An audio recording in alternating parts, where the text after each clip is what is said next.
and a very warm welcome. You're watching Gravitas with me, Molly Gambhir. Let's get started.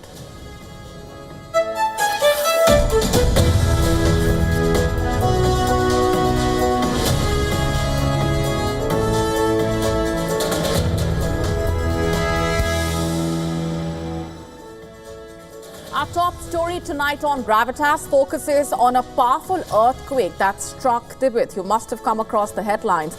We tell you more about how China has made Tibet vulnerable, all about the impact of the earthquake. We tell you all that you need to know and why what's happening in this region is extremely concerning. Also on the show for you tonight, we tell you all about Iran's bomb-proof missile cities and what message Tehran is trying to send out. Pope Francis has named the first woman to head a major Vatican office. We tell you what this means and why it's a major milestone for women's empowerment. Britain is taking action against the rise of sexually explicit deep fakes. We tell you all that you need to know. This and more coming up.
On Gravitas, we have repeatedly told you how the Himalayas are a ticking time bomb as far as a major earthquake is concerned. We have told you how scientists are sounding the alarm about the urgent need to prepare for that eventuality.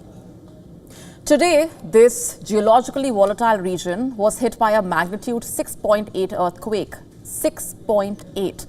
On Tuesday at about 9 a.m. local time, a powerful earthquake struck Tibet's holy city of Shigatse. It was followed by 50 aftershocks. You heard that right.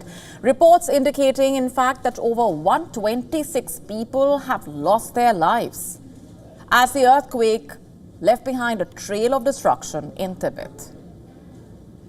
Videos shot by eyewitnesses showed streets of Lhasa County in Shigatse covered in debris. The energy unleashed by the tectonic movement toppled houses in the remote Himalayan villages. The quake's epicenter, located in Tingri County, high on the Tibetan plateau, was close to the border with Nepal, which is around 50 miles north of the world's highest mountain. The nearest major city to the epicenter is the holy city of Shigatse. The city is home to around 800,000 people and the traditional seat of the Panchen Lama, the second highest spiritual leader in Tibetan Buddhism, second only to the Dalai Lama. Video released by Tibet Fire and Rescue showed emergency personnel searching for survivors, digging through the rubble and the debris of heavily damaged houses. Another video showed rescue workers moving a victim on a stretcher in Shigatse city. According to Chinese state broadcaster CCTV, rescue teams, including the Chinese Air Force, have joined in the search efforts. The earthquake that rocked the northern foothills of the Himalayas also shook buildings in neighboring Nepal, Bhutan, India in the process. It rattled visitors to a Mount Everest base camp. Authorities closed down a base camp for climbing the Mount Everest as well as the surrounding scenic area. In a statement, in fact, following the earthquake, Chinese President Xi Jinping called on the officials to make all-out efforts to search and rescue the survivors, minimize casualties, accommodate the affected residents, and ensure their safety and warmth in the winter cold. Remember, Tibet is one of the most restricted and politically sensitive regions there. Its access to foreign visitors remains tightly controlled. Beijing has maintained a tight grip on Tibet since the Dalai Lama fled to India in 1959. While earthquakes are common in this part of the world, it's important to note that large-scale infrastructure construction is not. The dam building and mining activities across the Himalayas are polluting and disturbing the already fragile ecosystem, particularly by China. The Chinese regime has been recklessly mining, digging and constructing infrastructure in Tibet. And this is despite alarming warnings about social and ecological concerns from critics as well as experts. You see, ever since China militarily occupied Tibet, it has been notorious for exploiting the rich mineral resources of the region with impunity. The mineral exploitation and mining started with small projects in the late 1950s, and now they have increased multifold. China has expanded its mining activities along the Himalayas. It has rapidly scaled up and established numerous new mines in the so-called Tibetan Autonomous Region. Several of these mines have been turned into some of the largest mineral extraction sites in the world, and all this overlooks safety measures, reportedly disregarding the fragile ecosystem. China's unchecked expansion, in a way, resulted in landslides. We are talking about the devastating landslide of 2013. 83 miners tragically lost their lives after being trapped in the Gyama mine in Mezokung County in Tibet Autonomous Region. The Gyama mine is operated by Huatalong Mining Development, a subsidiary of the China National Gold Group Corporation, which is Chinese state-owned enterprise. Experts who study the impact of Chinese policy on Tibet suspected that the landslide could have been a man-made disaster. Nearly a decade later, the Chinese government continues to see Tibet as an opportunity to enrich their coffers in a way. Recently, China has also made a big breakthrough, by the way, in mineral exploration on the Tibetan Plateau. On Monday, researchers from the China Geological Survey said more than 20 million metric tons of new copper resources have been uncovered on the Tibetan Plateau. The Chinese researchers estimating that Tibet's copper potential could reach 150 million tons. And let's not forget, China is also operating the biggest chromite mine in Tibet, the Norbusa mine, located in the north of Lunse. In Tibetan language, Norbusa means land of gems. And the Chinese regime, it seems, is plundering this land of gems. It's not just copper or chromite. China is also mining for gold and lithium in Tibet. So far, China, the world's biggest EV market, largely relied on other countries for lithium supply. But recently, China has started exploiting the Tibetan Plateau, which is said to be around 85% of the country's total lithium reserves. If all this information is coming as a surprise for you, do not beat yourself up. The reason you don't hear about this often, perhaps, is because the Chinese government has clamped down on modes of communication. It's thanks to the latest commercially available satellite imagery that one is able to come to know about the extent of China's exploitation of Tibet. For China, Tibet is a land of opportunity, waiting to be mined and exploited. But scientists have raised concerns about how the Tibetan Plateau, the rooftop of the world, is geologically volatile and vulnerable to earthquakes and landslides. In fact, critics have flagged concerns about how the Xi Jinping-led Chinese government is posing increased threats of instability. China's mining and dam projects have heightened risks of natural disasters like earthquake, landslides. And that's just one part of the story. We are not even talking about the health hazards, cultural subjugation of the Tibetans, pollution, environmental damage, and the degradation of the ecologically sensitive Tibetan Plateau.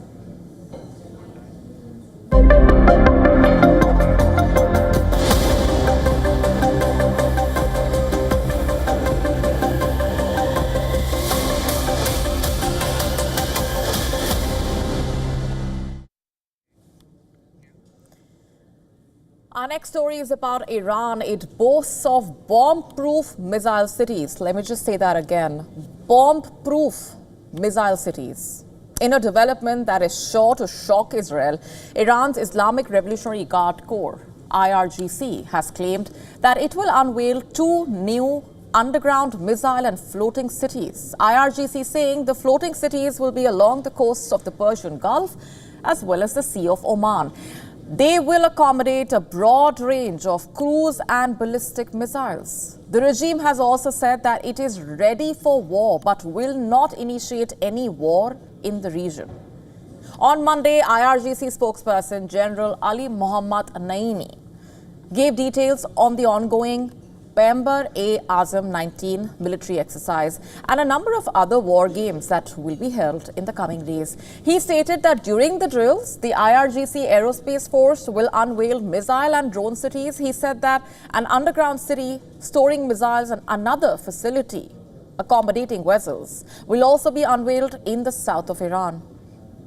The new generation of the IRGC's unique drones will also be unveiled. General Naini also saying that the IRGC Navy will stage a war game in the Persian Gulf on January 18 to 23. In addition to that, around 300 combat vessels will also take part in an exercise on January 11. According to the IRGC spokesperson, this is for smart traffic control at the Strait of Hormuz. On January 27, the largest naval parade will be held with the participation of around 2,000 military and civilian vessels. Two warships named after martyrs Behman Bakeri and Res Ali Dalwari will join the IRGC Navy's fleet. What is all this in preparation of, you ask? No points for guessing. Iran is preparing for war. By IRGC spokesperson's own admission, Iran has been fully prepared since long ago for big and complicated battles on any scale. General Naini, in fact, said that Tehran has confronted various security as well as cultural wars and seditions. He credited it to Tehran's reliance on its people-based power, pointing to its past operations against Israel. The general warned that the two operations carried out by Iran in 2024 against Israel showed only a small portion of Iran's unlimited power. Remember, on April 13, 2024, Iran launched a retaliatory attack on Israel and the Israeli-occupied Golan Heights. The code name for this attack was Operation True Promise. The attack was carried out by the Islamic Revolutionary Guard Corps, IRGC, in collaboration with the Islamic Resistance in Iraq, Hezbollah, and the Ansar Allah, or the Houthis. Then, on the 1st of October 2024, Iran launched a second retaliatory attack on Israel. About 200 ballistic missiles were fired at targets in Israel in at least two waves. That was the largest attack during the ongoing Iran-Israel conflict. Iran's code name for the attack was Operation True Promise 2. Announcing Iran's intention to carry out the drills this month, the IRGC spokesperson issued a stern warning to Israel. He warned that Iran can act against Israel on a magnitude multiple times bigger and with greater accuracy, speed, and destruction. Iran's warning is bound to worry Israel, especially as Israel is coming to grips with its mounting death toll in Gaza. On Monday, 2 Israeli soldiers were killed, 4 others were seriously injured in fighting in the northern Gaza Strip. Both soldiers served in the Nahal Brigade's 932nd Battalion. Their deaths bring Israel's death toll in the ground offensive against Hamas in Gaza to 397. Meanwhile, in a separate incident on Monday, 2 other soldiers with the Nahal Brigade's reconnaissance unit were seriously injured in fighting in northern Gaza. They were evacuated to Israel for treatment. Remember, Israel and Hamas have been at war for nearly 15 months now. According to the United Nations, in the Gaza Strip, Israel has waged one of this century's most destructive wars, killing tens of thousands and plunging at least half of the population into famine-like conditions. About 7% of Gaza's population has been killed or injured since the start of the conflict in October 2023. The World Health Organization has verified 654 attacks on healthcare facilities, which have resulted in 886 deaths. Meanwhile, Israel has for months resisted pressure from Western allies to allow more humanitarian aid into the enclave. As far as ending the war is concerned, on Tuesday, Hamas stood by its demand that Israel fully end its assault on Gaza under any deal to release hostages. Officials from Hamas and Israel have been holding talks with Qatari and Egyptian mediators in what is being described as the most intensive effort in months to reach a ceasefire in Gaza. The outgoing U.S. administration is leading a final push for a ceasefire deal before Joe Biden leaves office. And many in the region now view Trump's inauguration as the unofficial deadline. But with the clock ticking, both sides are digging in their heels and continue to accuse the other of blocking a deal by adhering to conditions that torpedoed peace efforts for more than a year.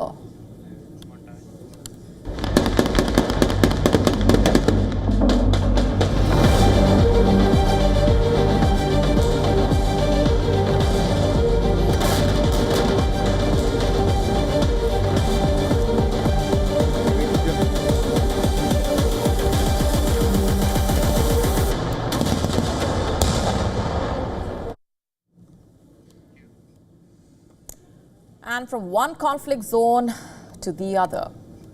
In Ukraine, according to reports, dozens of Ukrainian soldiers have gone AWOL in France. You heard that right. French army officials have reported that dozens of Ukrainian soldiers have deserted from an elite brigade while training in France. What's really going on? Ukraine's 155th Mechanized Brigade was supposed to be a flagship Ukrainian unit to be trained and equipped by France. And the elite brigade has been named Anne of Kiev, after the daughter of a medieval prince, Yaroslav the Wise, who married French King Henry I. In fact, the unit was one of several formed last year as Ukraine sought to boost preparations for possible new Russian offensives. The Ukrainian unit was personally inspected by the French President Emmanuel Macron in northeast France in October.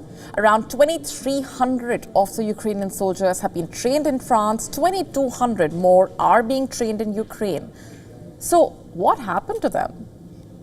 On Monday, Ukraine's land forces commander admitted that there were problems with the army unit. This after reports that many of its soldiers had deserted. According to the French army official, the Ukrainian soldiers who were trained in France were subject to a disciplinary regime imposed by the Ukrainian command. The unnamed French army official, quoted by news agency AFP, said, and I'm quoting, "We do not criminalize desertion in France." Quoting further, if someone deserted, a French prosecutor had no authority to arrest that individual, and the right granted to the Ukrainian authorities on French soil is just a disciplinary right, quote unquote. Now, earlier in December 2023, prominent Ukrainian journalist Yuri Botusov reported that 1,700 soldiers had fled the brigade without going into combat. He reported that 50 soldiers had quote-unquote escaped while training in France. And according to AFP, most of the soldiers arriving in France were conscripts with no combat experience. They were reportedly accompanied by 300 Ukrainian supervisors. Since there are no restrictions in the French barracks where they were undergoing training, it seems that the Ukrainian soldiers had deserted the battle. And now, according to the Ukrainian journalist Botusov, the brigade's senior commanders have either been fired or are in the process of being fired. Now, this is a setback for Ukraine. After 3 years of the war, the Ukrainian army has been struggling with personnel shortages, not to mention low morale on the front line. We've been telling you about this. It has reached a point, in fact, where Ukrainian soldiers, journalists, as well as military bloggers have increasingly started criticizing the Ukrainian government. And as far as the Anne of Kiev Brigade's future is concerned, it has admitted to having problems with personnel. On social media, it has released an appeal for its lost recruits. It is appealing them to report back to base. The unit's appeal on Facebook reads, I'm quoting, "We understand that the reasons which have forced you to go AWOL may have been different. Return to the team. We are waiting for you," quote unquote. It's quite unfortunate, really. Now, Ukraine's State Bureau of Investigation is investigating the brigade for desertion and abuse of power. And just last week, Ukrainian Defense Minister Rustem Umerov announced that the Defense Ministry will be conducting a comprehensive analysis of the Land Forces Command. The plan basically is to implement reforms in management and personnel policies. After 3 years of the intense fight with the formidable Russian forces, the Ukrainian troops have grown war-weary in a way. No wonder then soldiers are now opting for a return to normalcy, perhaps choosing life and security over the uncertainty of the battlefield.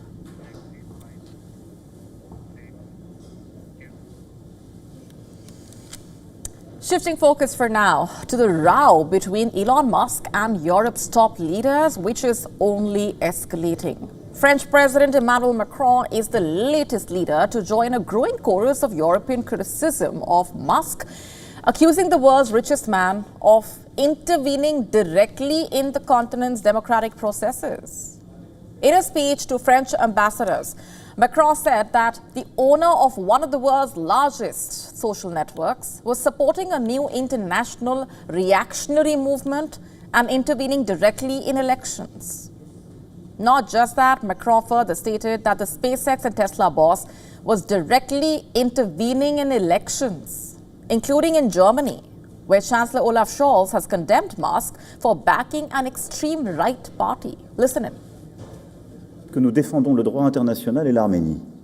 10 years ago, who could have imagined it if we had been told that the owner of one of the largest social media networks in the world would support a new international reactionary movement and intervene directly in elections, including in Germany? Who would have imagined it? This is the world in which we live and in which we have to be diplomatic. Meanwhile, Elon Musk has swiftly responded to Macron's comments. In a social media post, Elon Musk said that British Prime Minister Keir Starmer, his earlier criticism of Donald Trump, showcased a double standard in political discourse. The Norwegian Prime Minister, meanwhile, reacting to the situation, said that he found it worrying that someone with so much wealth and influence was getting involved in the politics of European countries. While both the French president and the Norwegian Prime Minister refrained from mentioning the billionaire by name, there was no doubt who they were actually talking about. Musk, who owns the social media platform X, is a close ally of Donald Trump. You would know that by now. And he has been asked by the incoming US president to cut the federal budget as a special advisor. German Chancellor Olaf Scholz on Saturday, in fact, condemned Musk for his erratic comments after the billionaire labeled the German leader an incompetent fool and came out in support of the alternative for Germany. Scholz has warned voters not to let the owners of social media channels decide the snap elections in February. The crucial point is that Mr. Musk has supported some right-wing extremist parties and, as you can see, is not only acting this way in this country, and that is something we not only disagree with, I reject it. British Prime Minister Keir Starmer has also slammed those spreading lies and misinformation. According to one report, senior politicians in 3 of Britain's biggest parties, Labour, Liberal Democrats and Reform, have privately urged Donald Trump's allies to reconsider his relationship with Elon Musk. Starmer's comments, in fact, followed days of incendiary posts by Musk on his X platform over historical sex offences against children in northern England. Musk has accused Starmer of being deeply complicit in the mass rapes, quote unquote. Those that are spreading lies and misinformation as far and as wide as possible. We're not interested in victims. They're interested in themselves.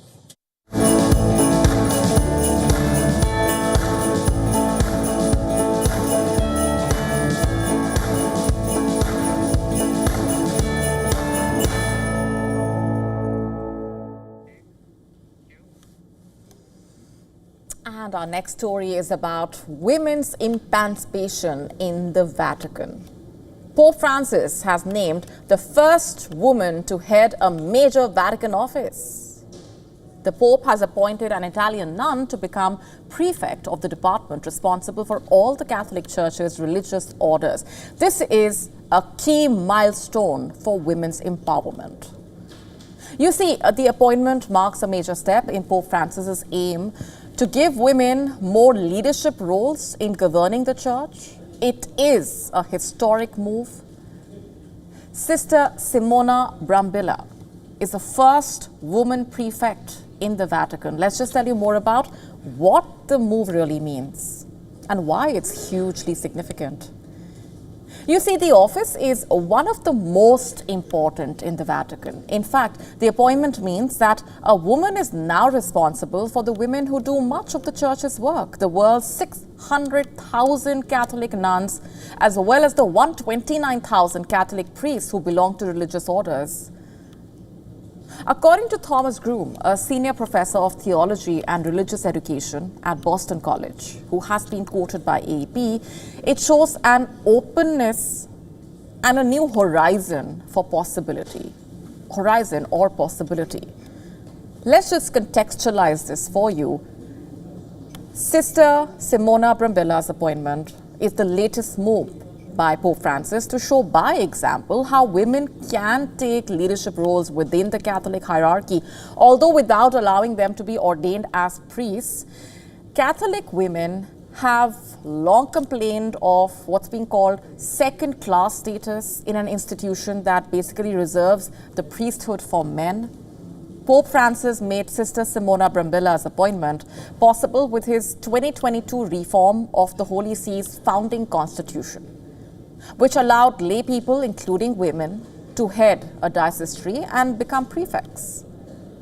Now, a key challenge that she will face is the plummeting number of nuns worldwide. According to Vatican statistics, reportedly, it has fallen by around 10,000 a year for the past several years, from around 750,000 in 2010 to 600,000 last year.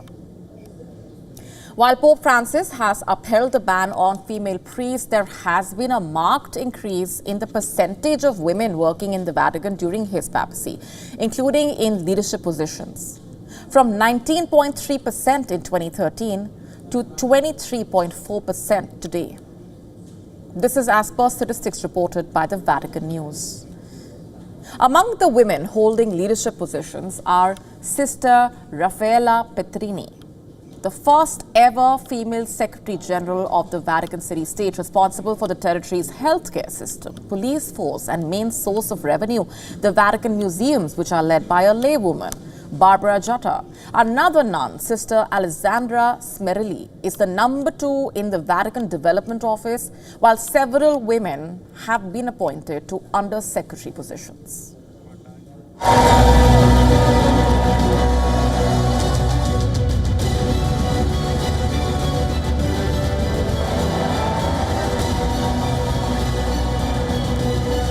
Thank you very much, everybody.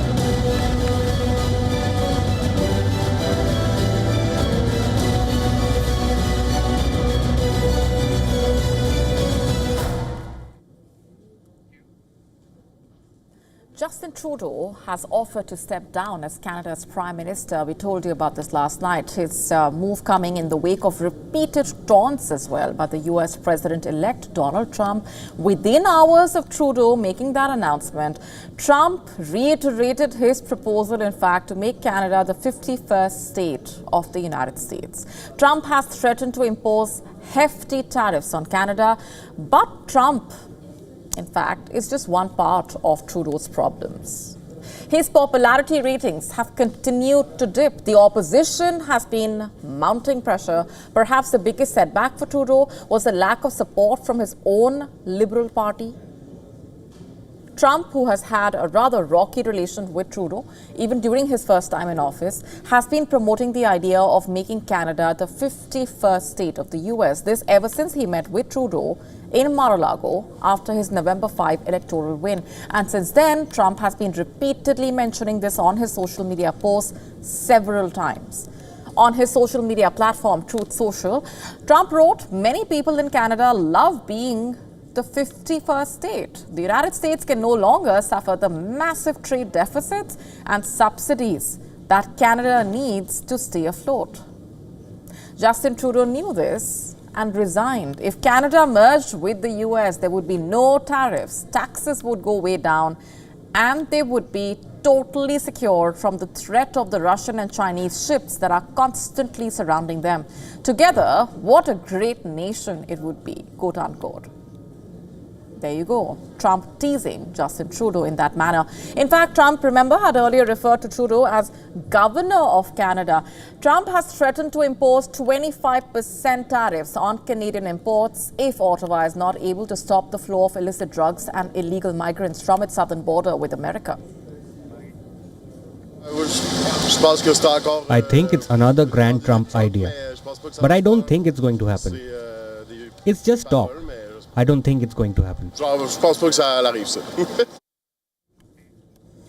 After Trudeau announced his resignation, that is how Canadians reacted. Ottawa residents, in fact, were seen celebrating, some of them, while others were seen worrying about the consequences of what his departure would mean for the upcoming election. Listen in. It's time for some new, good, real people to put in office. Okay, we gave you 10 years, you let us down, step down as Prime Minister and step down as Liberal leader. Thank you. Na na na na, na na na na. Hey, hey, hey. Goodbye, Justin Trudeau. Je pense qu'il y avait une perte de confiance en général au sein. I think there was a general loss of confidence within the party, but also within Canadians, within the Canadian population. So I'd say it's a good thing, and it would be a good idea to start again and see how we can improve things for Canadians, but also within the government. Les Canadiens, mais aussi au sein du gouvernement. Meanwhile, Donald Trump Jr. arrived in Greenland, reports suggesting Trump Jr. plans to record video footage for a podcast during the one-day private visit. However, the timing of the visit is triggering questions, big ones. The surprise visit, remember, comes even as Trump rekindled the idea of taking control of the autonomous Danish territory, an idea that has been dismissed by Danish and Greenland officials.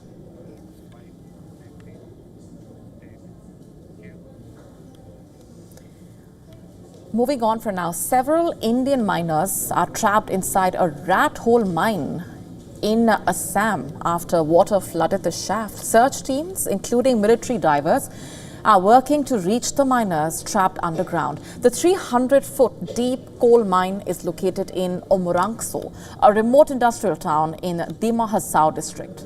According to the latest reports coming in, rescuers have spotted bodies of 3 trapped miners in the coal mine. As per the report released by the District Disaster Management Authority, bodies are visible from the ground, but they are yet to be recovered by the rescue team. Media reports quoting disaster relief forces officials saying that the workers had been working in rat holes connecting to the central pit of the mine. Locals saying at least 27 workers had entered the mine on Monday morning, with many managing to escape as gushing waters swamped the pit workings. The incident has brought back the focus on the infamous process of rat hole mining. But what exactly is that all about? Let's break it down for you. It's basically a method of extracting coal from narrow horizontal seams. The process is called rat hole mining, as it involves digging 3-4 feet deep tunnels for extraction, barely allowing workers to crawl in and out. And once the pits are dug, the miners use ropes to descend into mines to reach coal seams. And coal is then manually extracted using primitive tools like pickaxes. The miners have to squat while extracting coal. Rathole mining involves working in dangerous conditions, resulting in many accidents and deaths. Given the high number of casualties and environmental damage associated with the process, India's National Green Tribunal banned the practice in 2014 and retained the ban in 2015. However, the technique is still employed in India's northeastern states.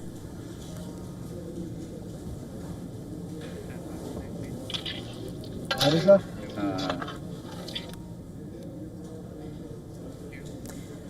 On to Taiwan now, where authorities suspect that a Chinese-owned vessel damaged an undersea internet cable northeast of the island.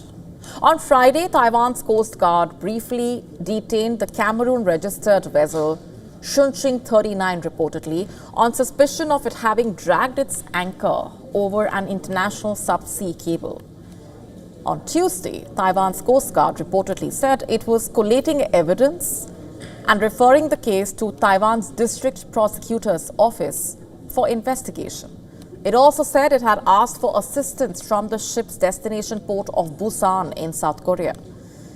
As per reports on January 3rd, Taiwan's Chunghwa Telecom informed the Coast Guard Administration, or CGA, that a subsea communications cable near Keelung, a northern port city in Taiwan, had been severed. Following this, the CGA deployed a patrol vessel to intercept Shunqing 39. Now, even as the Coast Guard officials reportedly managed to identify the ship, establish radio contact with the ship's captain, as well as conduct an external inspection, they were unable to board the vessel due to rough seas and inclement weather, post which it sailed to South Korea. What more is known about the vessel at this point? It's reportedly registered under a Cameroon flag, but reportedly owned by a Hong Kong company with links to mainland China. According to Taiwan's Coast Guard, had a crew of 7 Chinese nationals in total. There has been no response about it from the Chinese government as of now. Marine tracking data reportedly shown the vessel sailing short laps in the waters to the north of Taiwan since early December. Taiwan's Chunghwa Telecom has said that services in Taiwan were mostly uninterrupted and data was quickly rerouted to other cables. Undersea connectivity is a crucial global service, but one that is also extremely vulnerable, more so as it has been repeatedly identified as a key vulnerability in Taiwan's critical infrastructure defense against Chinese attacks. On Tuesday, the Taiwan Coast Guard reportedly said that the vessel had since turned off its automatic identification systems, or AIS, which basically transmit a ship's name, class, and location. Open source marine trackers reportedly have shown that the vessel last transmitted its location on Friday morning in the vicinity of the cable. Why is this critical information? You see, Taiwan has said that the cargo vessel it intercepted had registered under the flags of both Cameroon and Tanzania. As of now, there are more questions than answers.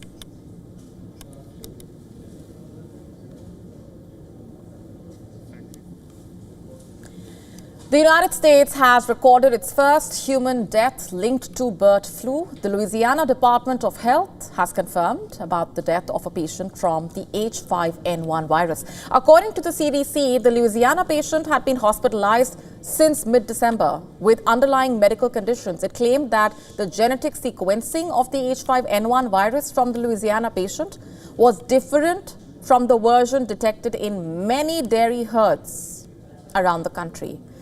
The CDC claimed that a small part of the virus could have mutated inside the body to adapt to the human respiratory tract. Louisiana's health authorities reported that the patient contracted H5N1 after exposure to a combination of a non-commercial backyard flock and wild birds. It said it detected no further infections nor evidence of person-to-person transmission in the state.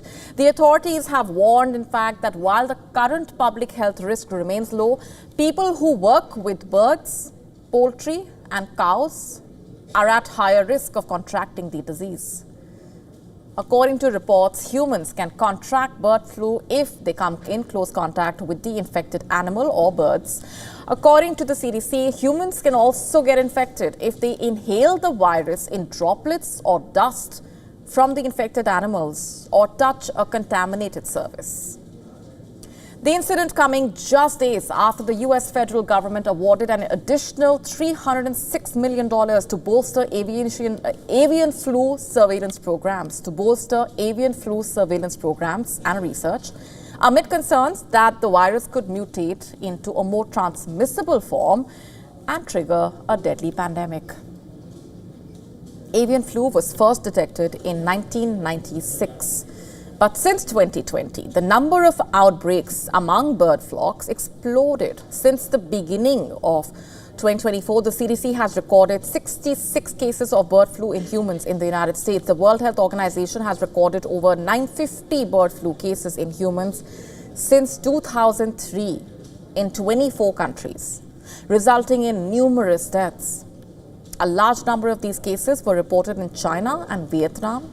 The rising number of cases alarmed scientists because it might combine with seasonal influenza and mutate into a more transmissible form, potentially triggering a deadly pandemic.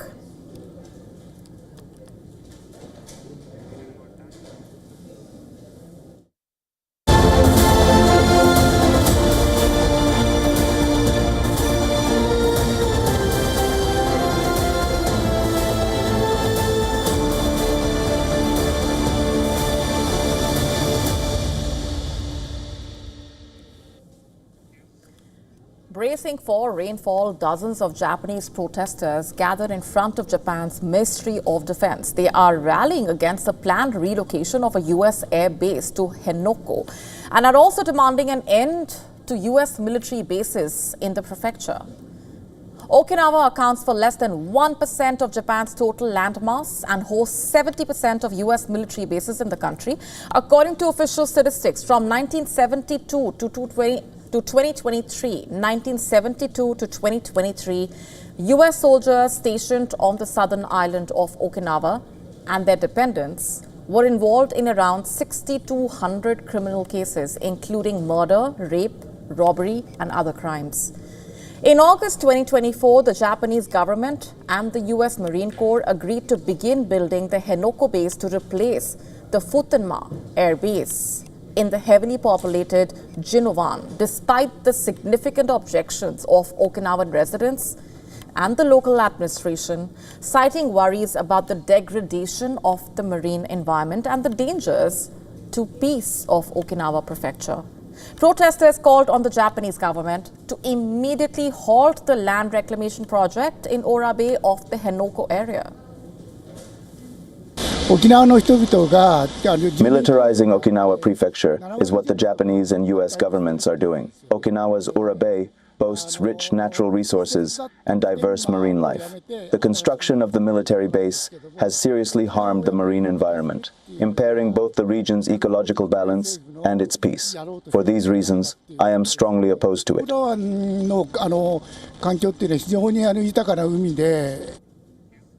In December, the Japanese government adopted a draft initial budget for fiscal 2025, with defense spending hitting a record high of almost $50.56 billion, and a total of $1.43 billion is supposed to be spent to cover the cost of relocating the U.S. military base. Protesters saying increasing defense spending not only lays a heavy burden on the Japanese people, but also goes against Article 9 of Japan's pacifist constitution, which basically renounces the country's right to engage in war or to resort to military force to resolve international conflicts.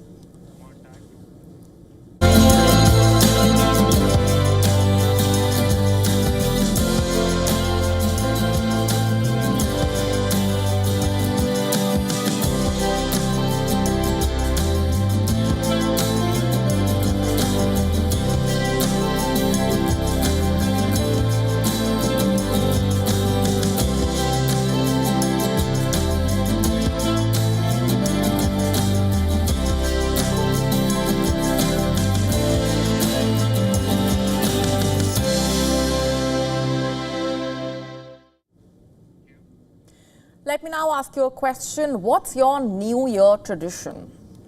Perhaps to indulge in some delicacies when you start off the year. Now, does that entail certain kinds of fish? What kind do you like? Have you heard of the Onodera Group, a Michelin-starred sushi chain? Paid a whopping 207 million yen, which is roughly $1.3 million, for a bluefin tuna at Tokyo's renowned fish market auction. Now, what is so special about this tuna, you are wondering? Weighing just 276 kilograms, the tuna is roughly the size and weight of a motorbike. Let that sink in. And what's more, the same tuna secured the second highest price ever paid at an annual prestigious New Year auction.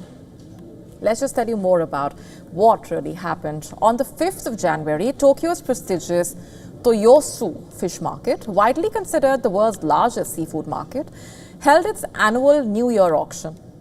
And the Onodera Group has yet again emerged as the highest bidder. But as it seems, the Onodera Group's obsession with tuna is evident from the fact that it does not mind shelling out a fortune for the fish year after year.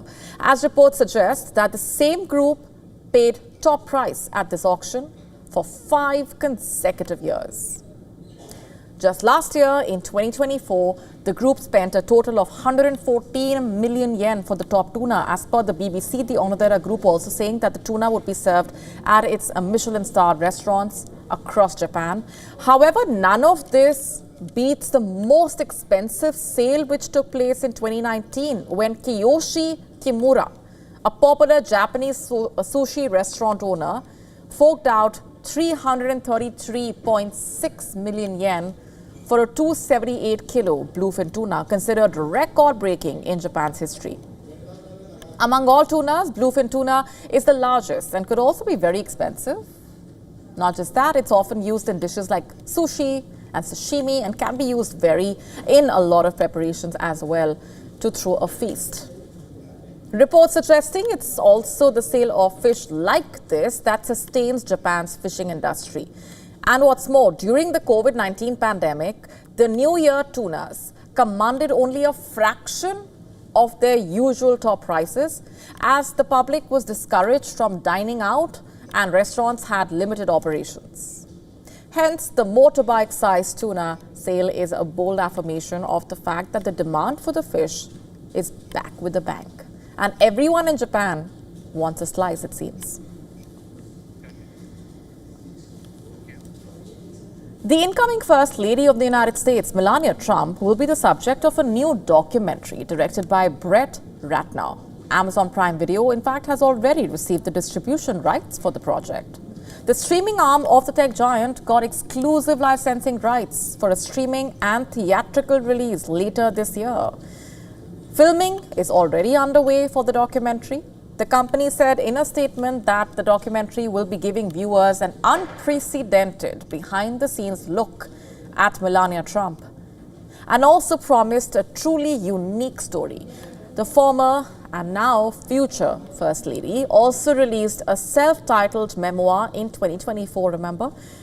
The film also marks the first project that Ratner's return to cinema after a long pause. It tells the filmmaker has famously directed the Rush Hour film series, Red Dragon, and X-Men: The Last Stand. The documentary is the latest connection between Amazon founder Jeff Bezos and Donald Trump. The company in December announced plans to donate $1 million to the president-elect's inauguration fund. The announcement also said that it would stream Trump's inauguration on its streaming service.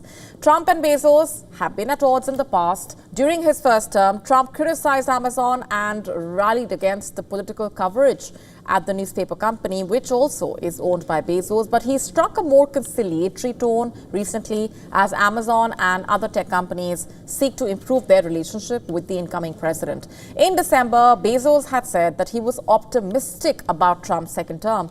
Earlier in October, when Bezos did not allow his media sites to endorse Trump as the presidential candidate, the decision led to tens of thousands of people cancelling their subscriptions. Melania Trump is US President-elect Donald Trump's third wife. She has been an enigmatic figure in a way since her husband announced that he was running in the 2016 election. Despite being a worldly known public figure, Melania Trump has managed to maintain her privacy. While she appeared at her husband's campaign launch event for 2024 and attended the closing night of the Republican National Convention, she has otherwise, in a way, stayed off the campaign trail.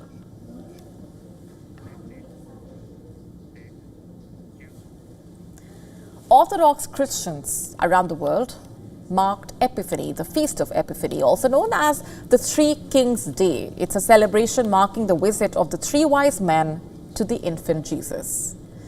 Epiphany marks the end of the 12 days of Christmas celebrations. Thousands of Spaniards and tourists gathered in the center of Madrid to witness the traditional Three Kings parade. Three kings brought gifts and chocolates for Spanish children. Bolivian Roman Catholics celebrated Epiphany by attending church with figurines of baby Jesus for traditional blessings.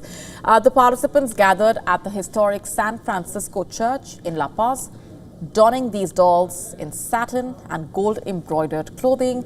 Many of these cherished dolls have been passed down through generations within families, with believers attributing the fulfillment of their prayers to them. French President Emmanuel Macron cut up a giant derouat at the traditional Epiphany galette ceremony at the Elysee Palace reception room.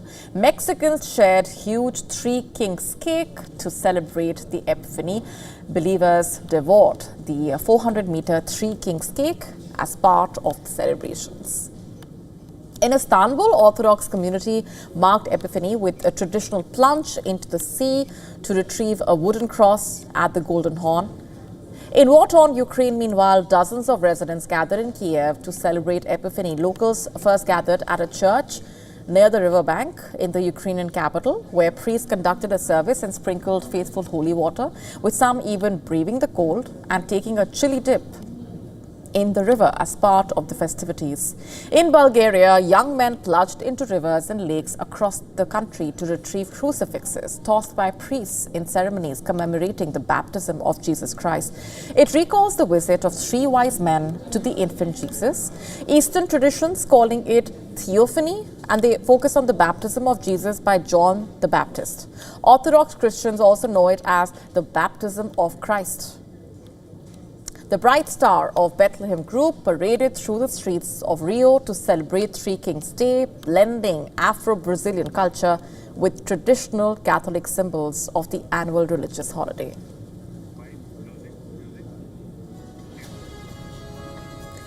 And on that note, it's a wrap on this edition of Gravitas Tonight. This is me, Molly Gambhir, signing off. Thanks very much for watching.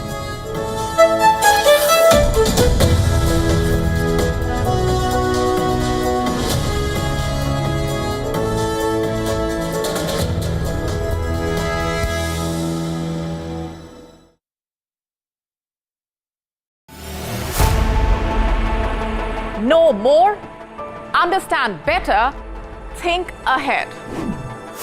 Hello and a very warm welcome. You are watching Gravitas with me, Molly Gambhir.